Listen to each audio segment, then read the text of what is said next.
Hey guys, as you've just seen, I've been busy taking off the paint job of these STI wheels. They had like a matte black paint and a STI sticker put on them, but obviously underneath they've got the nice original Subaru STI gold.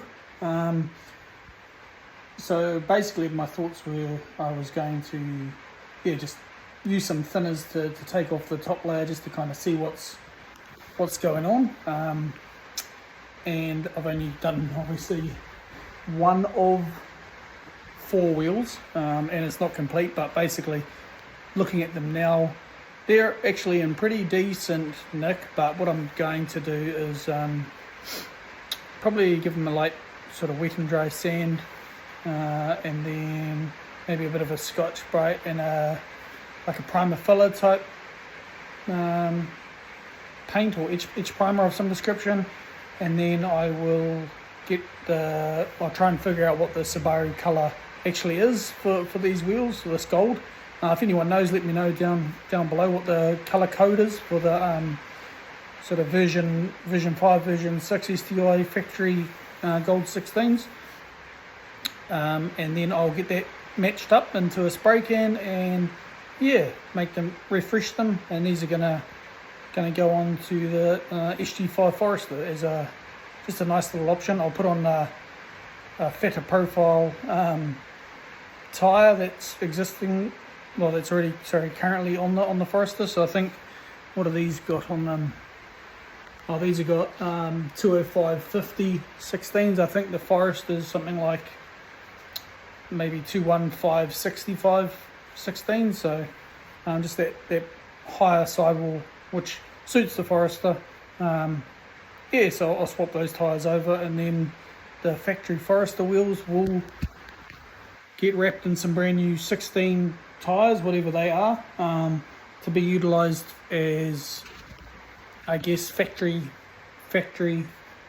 wheels for the Retina Coupe when I go back to compliance. So being sort of hub centric, they'll match up nicely being an OEM Subaru wheel. Otherwise, what I would find with aftermarket wheels like these, the local compliance outfit, they won't have a bar of that. I'll be required to get a low volume certification and the likes, and they're not wheels that I intend on running on the car. It's just what they came with. So I'll put on just factory Forester wheels onto the Coupe for the time being, get it through compliance, and then obviously that'll change as upgrade brakes and bits and pieces. And if I end up with the Brembos, obviously I've got certain wheels that are going to have to be run in order to clear calipers and sizes and all that sort of jazz. But that's way down the track. So obviously I'll just keep chipping away when I've got a little bit of time on these gold wheels, get them looking sharp, swap the tyres over, and send it on the daily.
you saw in the latter part of the video, I got stuck in with a mate to strip down a version 8 WRX. So part of the plan, if you like, when I took on the Coupe was to utilise some of the version 8 WRX components for the Coupe. So took out the rear subframe that you would have seen there. So it's got an R160 rear diff, keeping the axles and hubs and the like so that I can run 2-pod or Brembo brakes.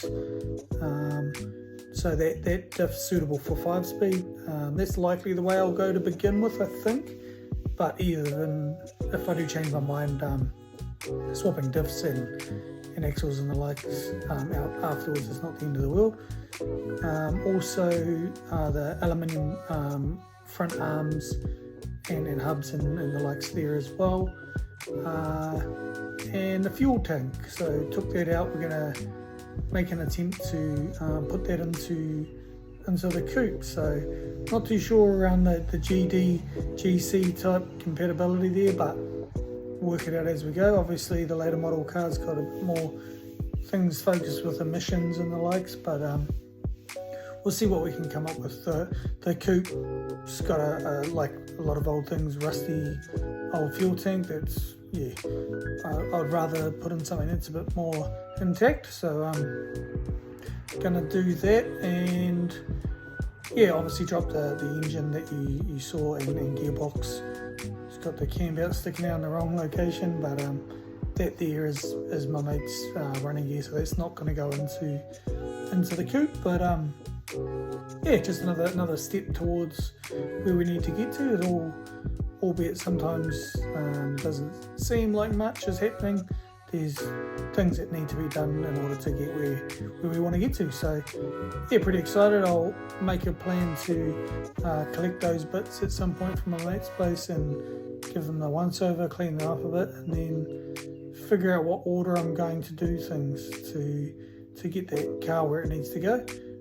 Firstly is to get it running, and then I've got to do some work on the brakes anyway. So whether or not I put all that stuff in now, and then a mixture of components, and then try and go through compliance, or I leave it as status quo with the drum brake rear end and do some work on it to get it up to spec now, and then change it out once I've got it back in the system. I don't know, I've got to really work that out. Either way, it requires spending effort and money, so I guess it's just to decide what's logical. The problem is you got to drop the whole rear subframe in order to get the fuel tank out anyway, so it's kind of like, should really do it whilst we're there. But yeah, and then we've got to decide, you know what, whether or not that diff can talk to my existing gearbox, but they're likely a different ratio and all that sort of jazz, so have to swap those things out as well. Or do I put in a gearbox that I'm going to utilise down the track when the motor swap happens, whenever that is? Yeah, a lot of moving parts. Either way, probably going to be an element of double handling, but it is what it is. It's all progress, and we're getting there. So cheers for tuning in, guys. I hope you enjoyed what you saw there. Any questions, feel free to reach out, and as always, we'll catch you when we're looking at you.